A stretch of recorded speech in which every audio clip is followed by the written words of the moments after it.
হাত্তা ইউগাইয়িরু মা বিআনফুসিহিম। আল্লাহ নিজেই বলেছেন, যারা নিজেরা পরিবর্তন হয় না, আমি আল্লাহ তাদের পরিবর্তন করি না। তো আল্লাহর চাইতে কি রাজনৈতিক দলের নেতা লিডারদের দয়া কি আল্লাহর চেয়েও বেশি? যে আল্লাহ এত দয়াবান, এত মেহেরবান, এত করুণাবান, সেই আল্লাহ বলছেন তোমরা নিজেরা ভালো না হলে আমি আল্লাহ তোমাদের ভালো করব না। তাহলে ডেভেলপমেন্টের জন্য অন্যের কাছে ভিক্ষা করার কোনো মানে আছে? জাতির ভাগ্য এমনি বদলে যাবে যদি আমরা নিজেরা নিজেদের পায়ে কুরুল না মেরে নিজেরা যদি নিজেদেরকে একটু সামনে নিতে পারি।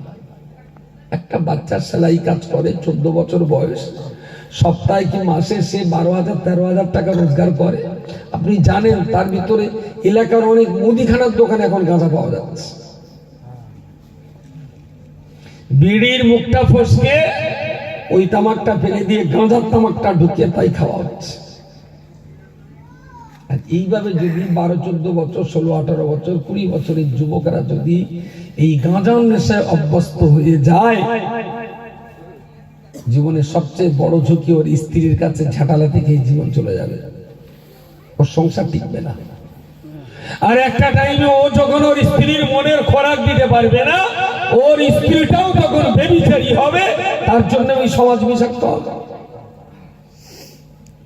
কোথায় যাবে সে? গরিবের মেয়ে ছেড়ে দিয়ে চলে যেতে পারবে না, বাধ্য হয়ে তাকে আবার অন্য কোনো পথ ধরতে হবে।